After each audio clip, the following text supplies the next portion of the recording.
Lauren Mitchell had no idea that in 6 weeks she'd buy a crumbling farm for $7,000 and discover what she thought was $75 million hidden in a barn, or that the discovery would put her children in danger and force her to choose between financial salvation and staying alive. But right now, at 3 a.m. in a truck stop diner, she couldn't think beyond surviving another shift. The fluorescent lights hummed like dying insects. She wiped down the counter, her reflection in the chrome napkin dispenser showing exhaustion she couldn't hide anymore. She counted her tips beside the register when her manager stepped outside. $47. 8 hours of refilling coffee, smiling through harassment, pretending her feet didn't scream. $47. Through the window, her Honda Civic sat in the far corner. Emma and Liam were asleep in the back seat, covered with blankets she kept in the trunk. The babysitter had cancelled again. Her manager, Rick, returned reeking of cigarettes. "Third time this month, Mitchell. Can't have kids sleeping in the parking lot. It won't happen again. It better not. Next time, you're done." She pocketed the bills. $47 meant 3 days of school lunches, maybe 4 if she skipped breakfast again. 2 days later, Lauren walked Emma and Liam to the elementary school, then headed to the public library for her ritual, 1 hour of free internet before her afternoon shift at the grocery store. The community bulletin board near the entrance caught her eye. Amid flyers for yard sales and lost cats, a neon orange sheet announced, "County Tax Auction, Saturday 9 a.m. She pulled it down, scanning the listings.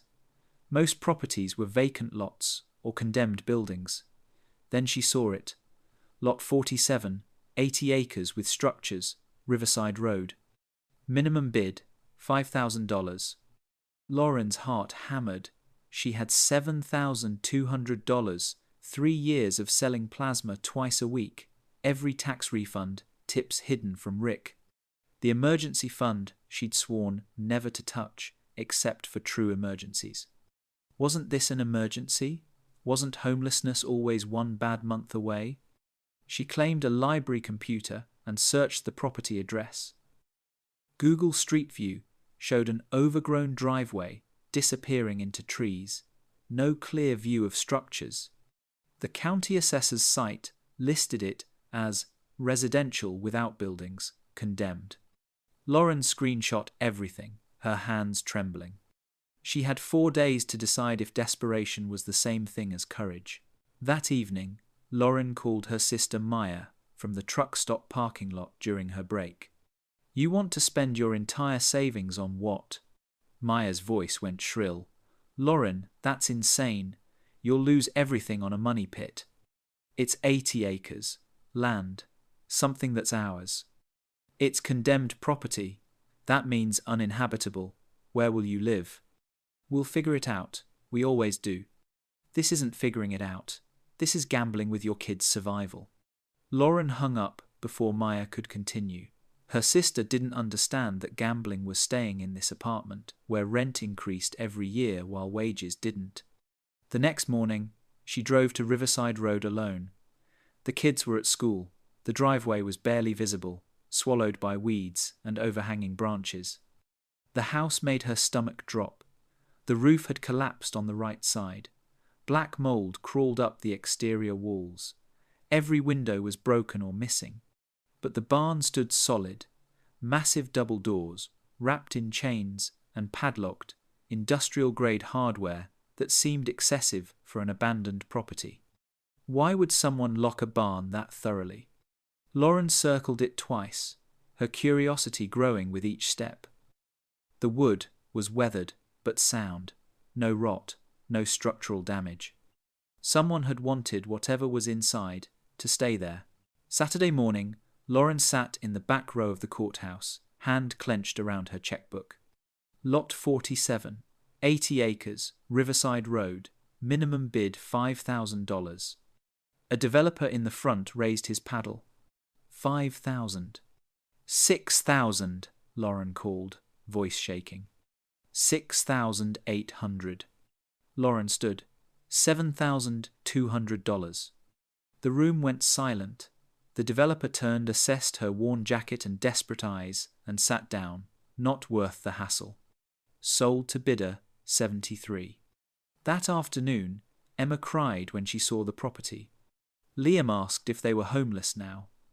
Lauren pitched their camping tent in the tall grass out front, the condemned house looming behind them. The elderly neighbour, Mrs. Kowalski, brought a casserole at dusk. Terrible things happened here, dear. That barn hasn't been opened since 1983. That night, Lauren heard something from inside the barn. Not wind, not animals. Metal scraping against metal. Morning came with pale sunlight filtering through the tent's thin nylon. Lauren waited until the school bus picked up Emma and Liam before returning to the barn. The chains looked even more excessive in daylight. 3 separate loops, each link as thick as her thumb. The padlock was commercial grade, the kind used on storage facilities and evidence rooms. Someone hadn't just locked this barn, they'd sealed it. She circled the perimeter, running her fingers along the weathered wood. On the east side, near the foundation, she found something carved into the frame. Not graffiti. These were intentional marks, deep and precise. The years 1982 and 1983, carved repeatedly across 4 boards, as if someone had been counting something, or marking time. Lauren pulled out her phone and photographed everything. The chains, the industrial padlock, the carved dates. Whatever was inside had been locked away for 40 years, and someone had cared enough to use hardware that would last. She drove to Thompson's Hardware in town. The bell above the door announced her arrival. The owner, Mr. Thompson, looked up from his newspaper. "Help you find something?" "Bolt cutters," Lauren said. "Heavy-duty ones." His eyebrows raised. "That's specific. Working on a project?" "Clearing some old fencing on the riverside property." "Ah, you're the one who bought the Henderson place at auction." His expression shifted. "That property's been sitting vacant since I was in high school. Folks around here have long memories about what happened there." Lauren's pulse quickened. What happened? Mr. Thompson folded his newspaper carefully. Owner disappeared in 83. Police searched everywhere. Never found a body, never found evidence of foul play. Just gone. He paused. Barn was already locked by the time authorities got there. They figured he'd locked it himself before he left, eventually gave up trying to get in. Why wouldn't they just cut the locks? Property was in legal limbo.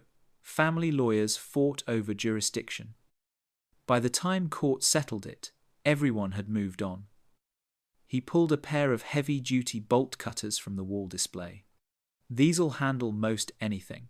$42. Lauren handed him 2 20s and a 5, watching him ring it up. "Word of advice," Mr. Thompson said, bagging the cutters. "Whatever you find in there, might want to call the sheriff first, just in case." Back at the property, Lauren positioned the bolt cutters on the first chain. The handles were long, designed for leverage, but the chain fought back. She squeezed with everything she had. The handles bit into her palms. The chain held. She adjusted her grip, planted her feet wider, and tried again. Sweat broke out on her forehead, despite the cool morning air. The metal groaned.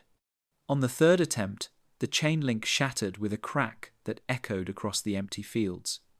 Lauren's hands shook as she moved to the second chain. This one took 4 tries, her shoulders burning with effort. The third chain was partially rusted, giving way after 2 attempts. The padlock itself was another matter. She worked at it for 20 minutes, repositioning the cutters, attacking it from different angles. Finally, with a screech of protesting metal, the shackle separated. The chains fell away, hitting the ground with a heavy thud. Lauren stood before the barn doors, bolt cutters still in hand, suddenly afraid of what 40 years of secrets might look like in daylight. The barn doors resisted at first, decades of settled wood, warped by weather and time. Lauren threw her shoulder against them once, twice. On the third attempt, they groaned inward, revealing a cavern of darkness. Dust motes danced in the shaft of morning light. The air inside was stale but dry, preserved somehow. As her eyes adjusted, shapes emerged from the shadows. Tarps, large ones, covering bulky forms in neat rows. Lauren's flashlight beam cut through the gloom. She approached the nearest shape, her footsteps echoing on the concrete floor. The tarp was heavy canvas, secured with bungee cords that cracked when she pulled them free. Underneath sat a car, not a rusted farm truck, something sleek, low to the ground, covered in decades of dust. She wiped the rear panel with her sleeve. Chrome letters spelled out GT500. Lauren's heart raced. She'd seen enough car magazines in gas station waiting rooms to recognize that badge. This was a Shelby, a muscle car, the kind people paid serious money for. She moved to the second tarp, hands shaking now. This car was smaller, curves that spoke of European design, red paint beneath the grime, a prancing horse emblem on the hood. Ferrari. "Oh my God," she whispered to the empty barn. The third car, Plymouth, Hemi Cuda badges on the fenders. The fourth, another Shelby. The fifth, Mercedes with gull-wing doors. The sixth, Corvette, split-window rear. 6 classic cars, sitting in a barn for 40 years like they were waiting for someone. Lauren's legs felt weak. She sank onto an overturned crate, trying to process what she was seeing. These weren't just old cars. These were collector vehicles. The kind that sold at auction for hundreds of thousands, maybe millions. Her flashlight swept upward, catching a ladder leading to a loft. She climbed carefully, testing each rung. The loft had been converted into a workshop. A desk sat against the far wall, papers still scattered across its surface, as if someone had stepped away moments ago instead of decades. Lauren opened the first notebook. Page after page of vehicle identification numbers, purchase dates, authentication documents, everything meticulously recorded in neat handwriting. The second notebook contained photographs, each car from multiple angles, close-ups of badges, engines, interiors, professional documentation. Then she found the newspaper clipping, yellowed and brittle, dated October 15th, 1983. Local collector vanishes, fraud investigation pending. Robert Hendricks, 47, owner of Henderson Classic Automotive, disappeared Tuesday evening. Police are investigating allegations of insurance fraud involving stolen vehicles. Hendricks' business partner, David Morrison, reported discrepancies in inventory worth an estimated $2 million. Authorities searched Hendricks' property but found no evidence of the missing vehicles. Anyone with information should contact the sheriff's department. Lauren read it 3 times, her mind racing. Stolen vehicles, $2 million, 1983. She looked down at the cars below. At the careful documentation, at the locked barn that had kept these secrets for 40 years. Robert Hendricks hadn't fled. He'd hidden these cars. But from who? The police? His business partner? And why lock them away instead of selling them? Her phone buzzed. A text from Emma. "When are you picking us up?" Lauren checked the time. School ended in 20 minutes. She climbed down the ladder, her hands still trembling, and walked past $75 million in classic cars toward her beat-up Honda, wondering what she'd just inherited alongside an 80-acre farm. That evening, after the kids were asleep in the tent, Lauren sat in her car and called Maya. "I need advice," she said without preamble. "I found something in the barn." "What kind of something?" "Classic cars, 6 of them, really valuable ones." Maya's voice went sharp with interest. "How valuable?" "I don't know exactly, but the paperwork says they might be worth millions." "Lauren, that's incredible. You need to get them appraised immediately. Jake knows a guy who deals in classic cars." "Let me call him." "Wait, I'm not sure I should tell anyone yet. The previous owner disappeared under suspicious circumstances. All the more reason to get professional help. I'll have Jake call his friend right now. Before Lauren could protest, Maya hung up. The next evening, a black pickup truck pulled up to the property. Maya's boyfriend, Jake, emerged, followed by a man in expensive jeans and a polo shirt. "This is Derek," Jake said. "He appraises classic vehicles." Derek spent 15 minutes in the barn with a flashlight, then emerged with a practiced smile. "I can offer you $50,000 cash for the lot, as is, no questions asked. Deal today, money tomorrow." Lauren's stomach tightened. $50,000 for cars that might be worth millions? That seems low. These vehicles have been sitting for 40 years. Unknown condition, unclear titles. You're looking at massive restoration costs and legal headaches. Derek pulled out a business card. "My offer stands for 48 hours. After they left, Lauren found Emma standing in the tent doorway. "Mom, are we in trouble?" Lauren forced a smile. "No, baby, everything's fine." But she knew it wasn't. Word was out, and someone was willing to lowball her by millions to get these cars quickly and quietly. Lauren waited until Monday morning, when both kids were at school, before returning to the library. She'd spent the weekend photographing every vehicle identification number, every document, every page in those notebooks. Now she sat at a computer terminal, methodically searching databases. The first VIN she entered belonged to the Ferrari. The search result made her hands go cold. Interpol, Stolen Art and Antiquities Database. Match found. 1963 Ferrari, 250 GTO. Stolen from private collection, Sicily, Italy. Date reported, March 14th, 1981. She tried the second car, the Mercedes Gullwing. Match found, stolen from Munich, Germany, December 1979. The third car, the Plymouth Hemi Cuda.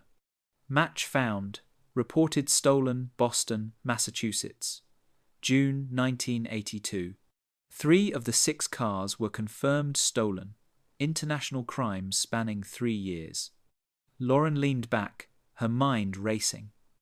The other 3 vehicles showed no matches in the stolen vehicle databases, but that didn't mean they were legitimate. It just meant they hadn't been reported, or the reports hadn't made it into the system. She opened a new browser tab and searched classic car forums. The valuations she found made her dizzy. 1963 Ferrari, 250 GTO, $20 to $30 million at auction. 1967 Shelby GT, 500, $1 to $2 million. 1970 Plymouth Hemi Cuda, $3 to $5 million. Even conservative estimates put the collection's total value between $70 and $90 million. $90 million. Lauren stared at the screen, her calculator app open. If she kept just one car, just the Shelby, sold it privately, $2 million would pay for Emma's college, Liam's college, a real house, security for the rest of their lives. Who would even know? 3 of the cars were definitely stolen. Those had to be returned. But the others? The Shelby's provenance was unclear. Maybe Hendricks had bought it legitimately. Maybe she had a legal right to keep it. She could be practical, smart. Take care of her children first, ask questions later. Lauren closed her eyes, thinking about Emma's face when she'd asked, "Mom, are we in trouble?" Thinking about the lie she'd told, "Everything's fine." What kind of person did she want her daughter to become? Someone who kept stolen property because it was convenient? Someone who looked the other way when looking forward was easier? She opened a new search. Robert Hendricks' disappearance, 1983. The newspaper archives painted a complicated picture. Hendricks had run a successful classic car restoration business for 15 years. His family insisted he'd been framed, that his business partner David Morrison had fabricated the fraud allegations. One article quoted Hendricks' daughter. "My father was honest his entire life. Someone set him up, and now he's gone. The police never really investigated. They just accepted Morrison's story. Another article mentioned that Morrison had taken over the business immediately after Hendricks' disappearance, selling it 2 years later for a substantial profit.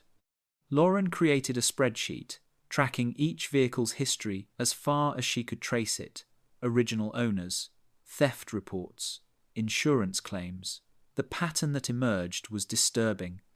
All 3 confirmed stolen vehicles had been taken in the 2 years before Hendricks disappeared. All had been high-value targets. All had international connections. The other 3 vehicles had been purchased by Hendricks' business in legitimate transactions, according to the documentation she'd found, but their titles had never been transferred. They existed in legal limbo. Her phone buzzed. A text from an unknown number. Still thinking about my offer. 48 hours is almost up. This is your last chance to walk away clean. Lauren stared at the message. Derek hadn't given her his phone number, which meant he'd gotten hers from Jake. Or Maya. She typed back, "I need more time to think." The response came immediately. "Time's the one thing you don't have." The anonymous texts started that night. 50,000 is generous. Don't be greedy. Lauren blocked the number. Another text came from a different number. People have accidents on old properties, especially when they don't know what they're doing. She called Maya. "Did you tell Jake about the specific cars I found?" "Just that you had some classics." "Why?" "Because someone's threatening me." Maya's voice went quiet. "Lauren, maybe you should just take the money. $50,000 would change everything for you." "It's not about the money anymore." "Then what is it about?" Lauren looked at Emma and Liam playing cards in the tent. "It's about not teaching my kids that being scared is the same as being smart." The next afternoon, a silver sedan parked on the road across from the property. The driver sat there for 2 hours, occasionally raising binoculars. When Lauren walked toward it, the car drove away. That evening, Emma came home from school crying. "What happened, baby?" "A man followed me from school to the bus stop. He didn't say anything, just walked behind me the whole way." Lauren's blood went cold. What did he look like? Old, like grandpa age. He had a camera. Lauren called the school, then the non-emergency police line. They told her to call back if it happened again. The sheriff himself showed up the next morning. Sheriff Tom Blake, according to the nameplate on his truck. "Got a report about suspicious activity at this address," he said, hooking his thumbs in his belt. "Folks saying there's been lots of coming and going, strangers visiting at odd hours." "I bought the property at auction," Lauren explained. "I've had a few people look at it. Nothing suspicious." "Mind if I take a look around?" She minded very much, but refusing seemed worse. "Sure." They walked the property together. When they reached the barn, the sheriff's entire demeanor changed. His casual friendliness evaporated. "This barn been opened recently?" "I had to cut the chains. Previous owner left it locked." "And what's inside?" "Some old vehicles. I'm still figuring out what to do with them." Sheriff Blake's jaw tightened. "Vehicles, huh? How many?" "6. He stared at the barn doors for a long moment. "You know, my father worked the Hendricks case back in '83. Spent months looking for those missing cars. Never found a trace." Lauren's stomach dropped. "Your father was involved in the investigation?" "He was a deputy then. It was the biggest case of his career. Destroyed him when they couldn't solve it." The sheriff turned to her, his eyes hard. "If those are Hendricks' cars, they're evidence in an open investigation. I'm going to need you to not touch anything until we can get the proper authorities out here." After he left, Mrs. Kowalski appeared at the fence line. "That man's father was dirty," she said without preamble. "Everyone knew it. He took payments to look the other way. My husband had evidence but couldn't prove it in court." That night, Lauren heard footsteps outside the tent. Someone tested the barn door handle, pushing against it. She grabbed her phone, Ready to call 911, the footsteps retreated. At 2 a.m., she woke Emma and Liam. "Pack your sleeping bags. We're moving into the barn." "Why, Mom?" "Because it's the only door I can lock from the inside." The next morning, a man knocked on the barn door. Lauren opened it cautiously, keeping the chain lock engaged. "Lauren Mitchell? My name is Marcus Chen. I'm a documentary filmmaker. I've been researching the Robert Hendricks case for 10 years. Lauren stared at him through the gap. "How did you know I was here?" "Small town. Word travels fast when someone finally opens the Henderson barn." Marcus held up his hands, showing he was unarmed. "I'm not here to threaten you. I'm here to offer help. But I need to be honest about why." She opened the door wider. Marcus was around 40, wearing jeans and a faded jacket, carrying a camera bag over his shoulder. "I've been tracking the vehicles Hendricks supposedly stole," he continued. "I believe he was framed. If you found those cars, and if I'm right about what happened, this is the story I've been chasing for a decade." "And what do you want from me?" "Exclusive access. I help you verify what you've found, trace the ownership, figure out the legal situation. In exchange, I get to document everything. Film rights to the story." Lauren crossed her arms. "You're not doing this out of the goodness of your heart." "No, I'm not. This documentary could make my career, but that doesn't mean I can't also help you." Marcus met her eyes. "You're in over your head. People are circling. You need someone who understands what these cars represent and why they're dangerous." "What do you know about danger?" "I know 3 people connected to this case died under suspicious circumstances. I know the local sheriff's father was involved in the original investigation. And I know you're sleeping in a barn with 2 kids because you're scared." Lauren was quiet for a moment. "My children's safety comes first, before your documentary, before anything." "Agreed." Marcus worked fast. Within 2 days, he traced the Ferrari's vehicle identification number through international databases and made contact with the original owner's family. Antonio Rossini flew in from Sicily 3 days later. Lauren met him at the barn.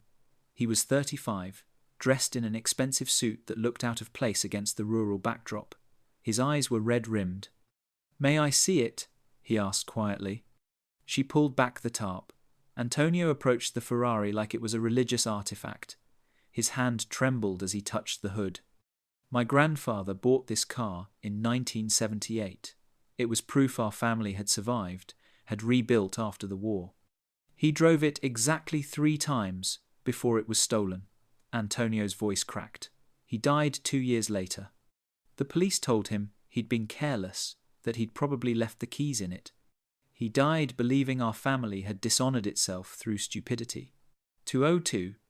He pulled documentation from his briefcase. Interpol reports, FBI case files, insurance claims that were never paid because authorities suspected fraud. "Your Hendricks didn't steal this car," Antonio said.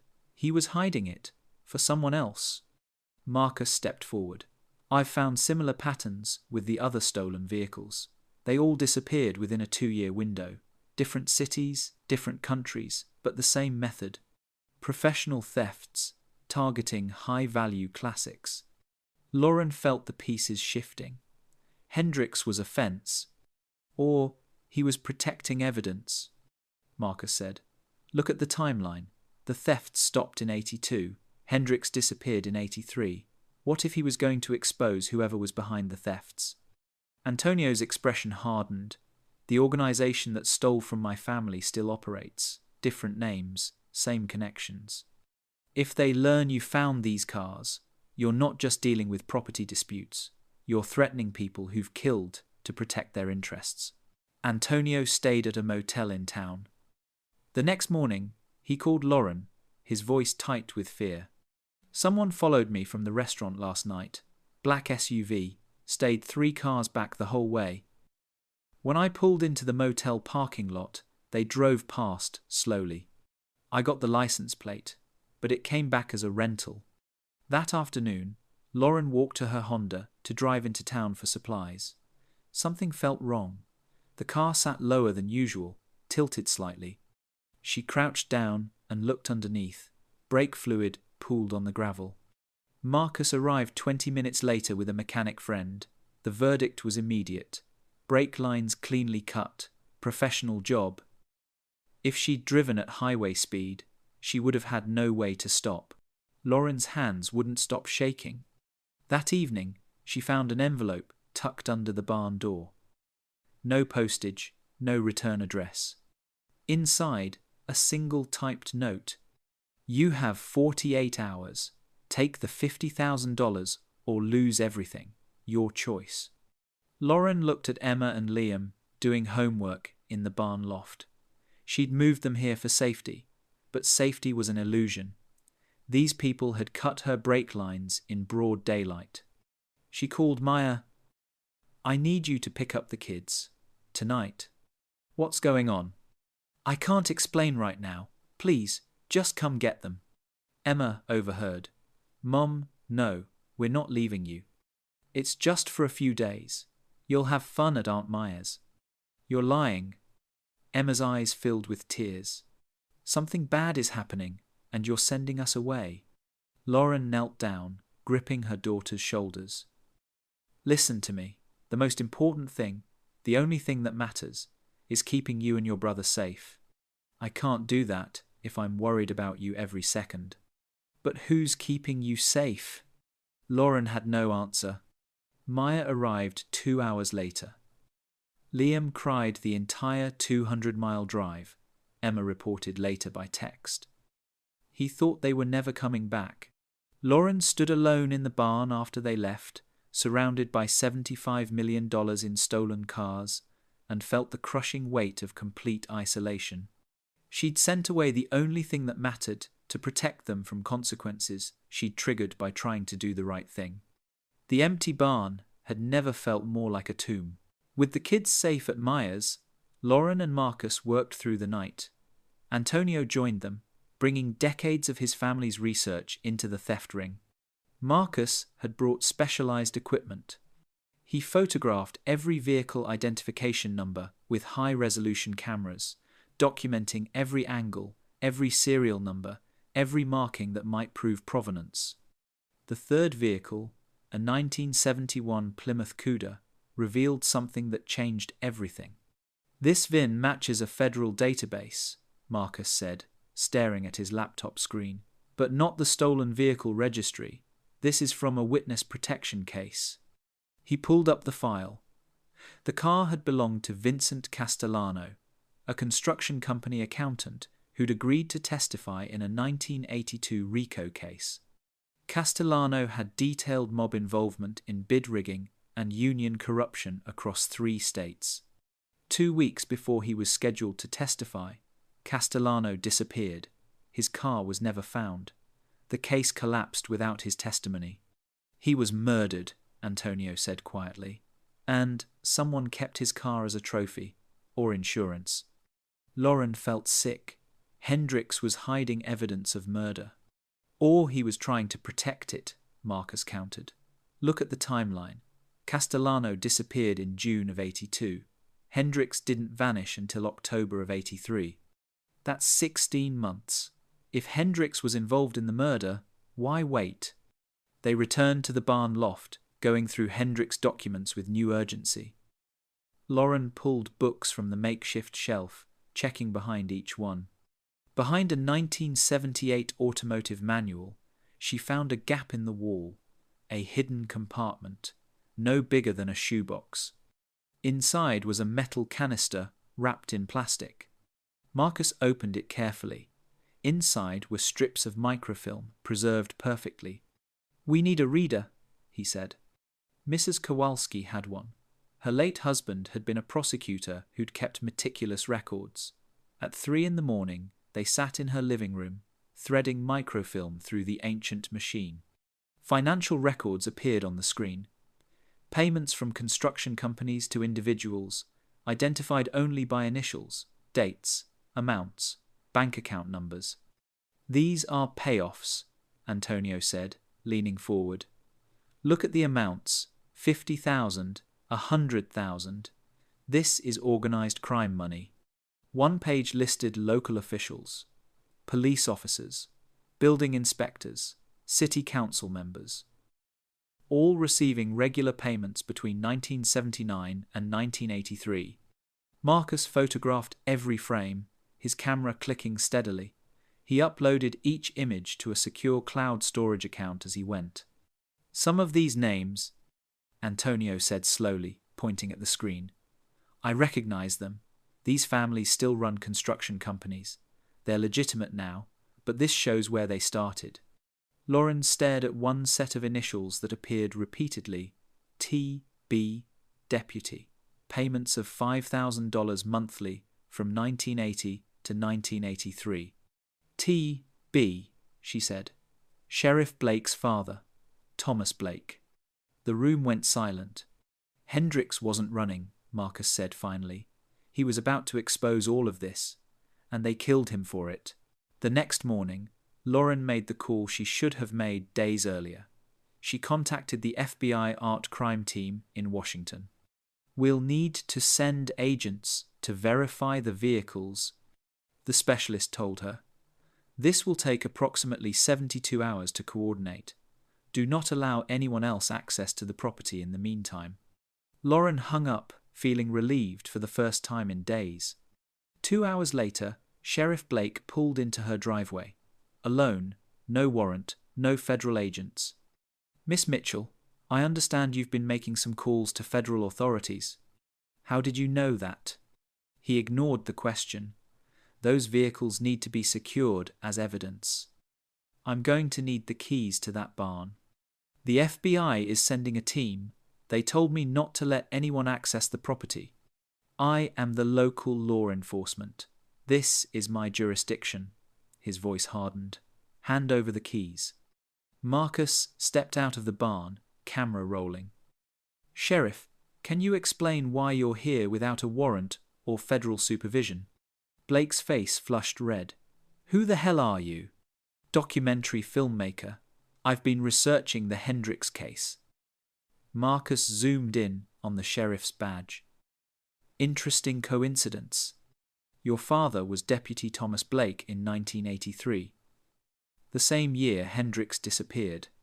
The sheriff's hand moved toward his gun. Turn that camera off. Public property, First Amendment. Marcus didn't lower the camera. Blake walked back to his truck, speaking into his radio. Lauren caught fragments of the conversation. She's not cooperating. We may need alternative approach. Yes, the kids are gone. She's vulnerable. Lauren's phone camera was recording too. She photographed Blake, trying the barn door handle without permission, documenting every moment. Finally, Blake turned back to her. You're living in a condemned structure. That's a code violation. And, since you had children staying here, I'm obligated to report this to Child Protective Services.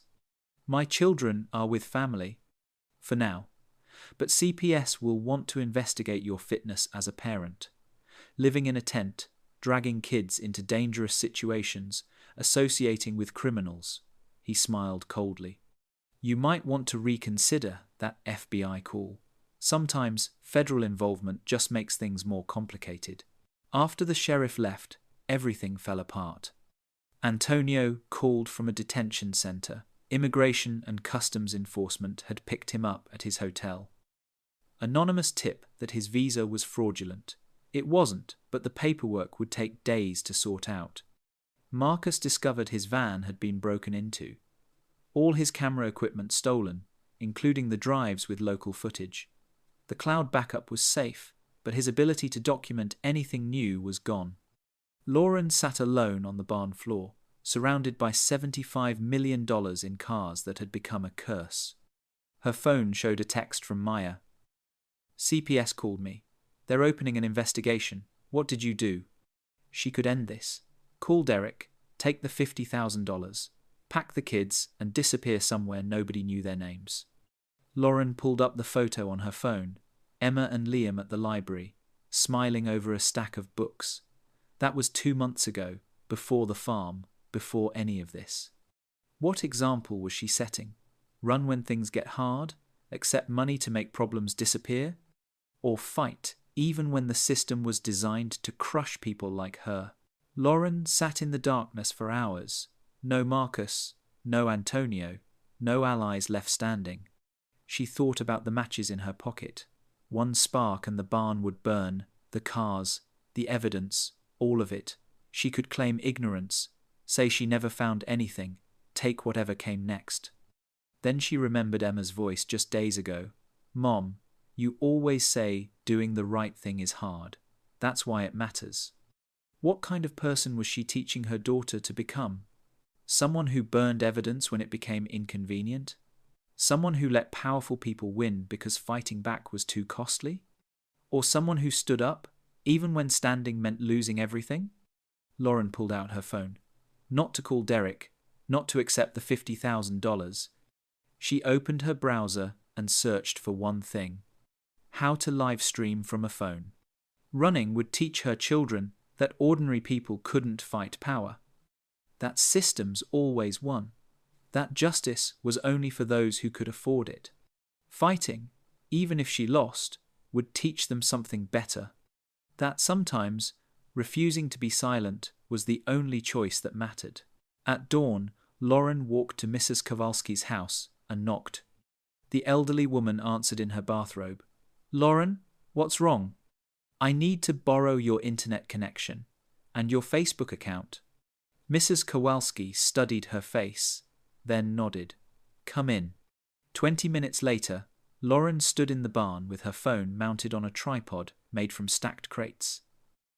Mrs. Kowalski's Facebook account was open on the laptop, ready to stream. Lauren had tagged every major news outlet she could find. The FBI headquarters in Washington, Interpol, classic car enthusiast forums, automotive museums, anyone who might be watching. She took a breath and hit the Go Live button. My name is Lauren Mitchell. I'm a single mother who bought a farm for $7,000 at a county tax auction. What I found in the barn is worth $75 million. And it's connected to murder, corruption, and 40 years of lies. She turned the camera to show the cars, pulling tarps back one by one.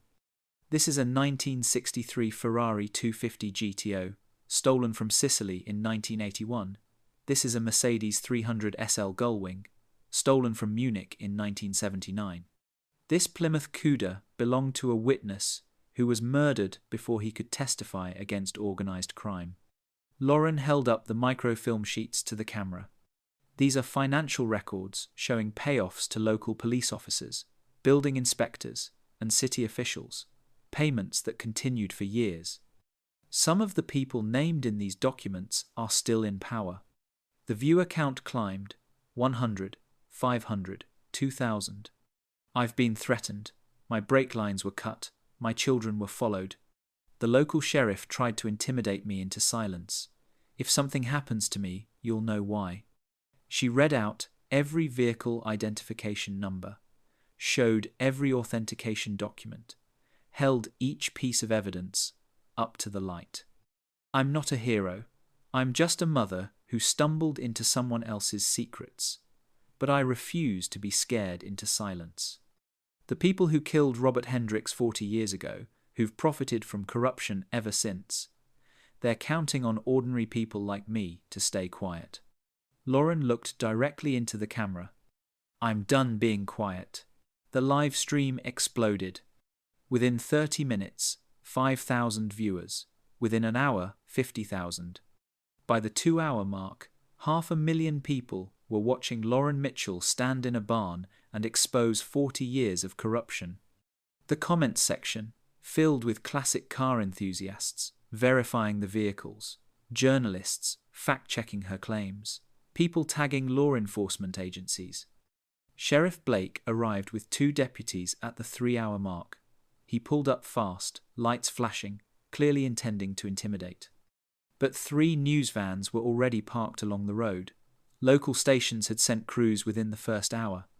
National networks arrived shortly after. Blake stepped out of his cruiser and froze. seeing the cameras. Lauren kept streaming.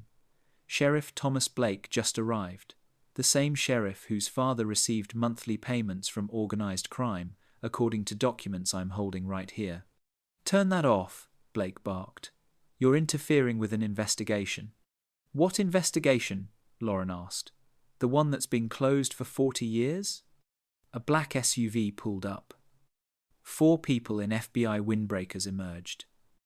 The lead agent, a woman in her 50s, approached with her credentials out. Agent Sarah Vance, FBI Art Crime Team. Miss Mitchell, we received your information and came directly from Washington. Sheriff Blake tried to regain control. Agent, this woman is in possession of stolen property and has refused to cooperate with local law enforcement.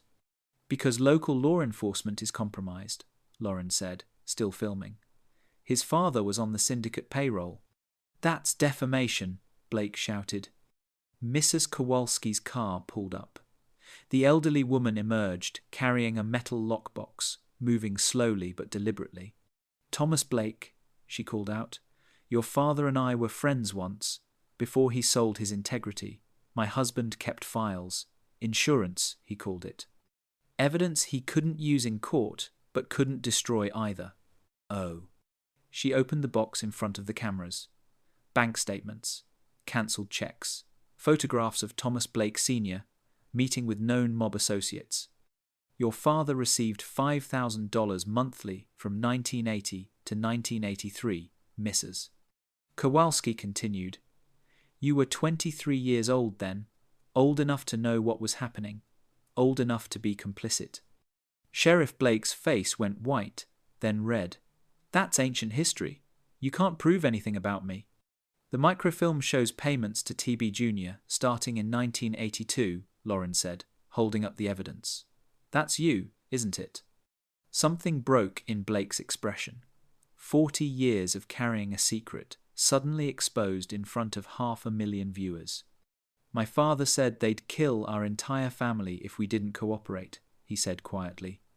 I was 23. I was scared. Agent Vance stepped forward. Sheriff Blake, you're under arrest for obstruction of justice and conspiracy to commit fraud. The cameras captured everything as Blake was handcuffed. Lauren finally stopped streaming. I don't want to be a hero. I just wanted justice for Robert Hendricks and the families who lost everything. The legal aftermath took a full year. 3 cars were returned to their rightful owners or their families. Antonio's Ferrari went to a museum in Sicily, displayed with a plaque honoring his grandfather. The Mercedes returned to Germany. The Plymouth became evidence in a reopened federal investigation. 2 vehicles remained in legal limbo, their ownership too tangled to resolve quickly. They sat in federal evidence storage while lawyers argued. The Shelby GT 500 was legally Lauren's. The documentation proved Hendricks had purchased it legitimately before his death, and the title transferred with the property. The finder's fees and rewards totaled $180,000. Insurance companies contributed $50,000. Grateful families added $30,000. The Federal Witness Protection Program paid $100,000 for recovering evidence in an unsolved murder. Lauren used the money carefully. $30,000 paid off debt. $50,000 went into an emergency fund that actually meant something. $40,000 made the farmhouse livable, not luxurious, just safe. $40,000 funded education accounts for Emma and Liam. $20,000 established a community legal fund for people facing corrupt local systems. The consequences weren't all financial. Lauren spent months in depositions and court testimony. Emma started therapy for anxiety. Liam developed separation issues. Lauren herself woke up at 3 a.m., checking locks, unable to shake the feeling someone was watching. Her relationship with Maya took time to repair. Maya had wanted her to take the easy money, and Lauren's choice had put that gulf between them. Sheriff Blake resigned before formal charges were filed. His father's corruption, documented in those microfilm records, destroyed the family's reputation. The construction companies, named in the documents, faced federal racketeering investigations. 6 months after the livestream, Marcus's documentary premiered at a film festival. Antonio's family attended, embracing Lauren like she was blood. Lauren started a modest classic car restoration business in the barn. Not fancy work, just honest repairs for local collectors. Emma helped with bookkeeping.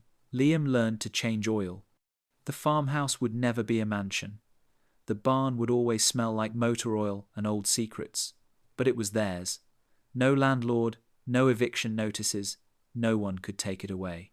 1 year after buying the farm for $7,000, Lauren stood in the barn teaching Emma how to change oil in the Shelby GT500. "Socket wrench goes here," she said, guiding her daughter's hands. "Feel how it catches?" Emma nodded, concentrating. At 13, she was taller now, more confident. The therapy had helped. Time had helped more.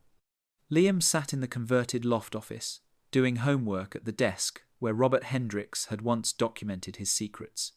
He was 9 now, old enough to help with simple repairs on weekends. The property was modest but solid. The house had a new roof, functioning plumbing, windows that closed. The barn smelled like motor oil and possibility. No landlord, no eviction notices. No choosing between groceries and gas. Lauren's hands were permanently stained with grease. She'd built something real with those hands, something that couldn't be taken away. "Mom," Emma said, wiping oil from the dipstick, "are you glad you didn't take the $50,000? Lauren paused, considering. "Every single day, I'm terrified I made the wrong choice, but every single night, I sleep knowing I did the right one." What's the difference? Fear is about what might happen. Integrity is about who you are, regardless of what happens. Liam shouted from the loft. "Mom, another family just emailed. They think one of the cars in federal storage might have belonged to their grandfather." Lauren sighed, smiled. The work never ends. She walked to the barn wall where she'd hung the yellowed newspaper clipping about Robert Hendricks' disappearance. Below it, she'd written in permanent marker, "You deserved better. I tried to make it right." As the afternoon sun slanted through the barn doors, Lauren looked at her children, her modest business, her 80 acres of hard-won peace. She'd bought a crumbling farm for $7,000, hoping to give her kids a home. She'd found $75 million in stolen cars. But what she'd really discovered was that some things are worth more than any amount of money, like knowing your children see you as someone who stands up even when it costs everything. That wasn't the treasure she expected. It was something better. It was self-respect. If this story moved you, smash that like button and subscribe for more incredible true stories. Drop a comment below telling us what you would have done in Lauren's situation. Share this video with someone who needs to hear that doing the right thing is always worth it. And don't go anywhere, because up next we have another jaw-dropping story about a hidden fortune that will blow your mind.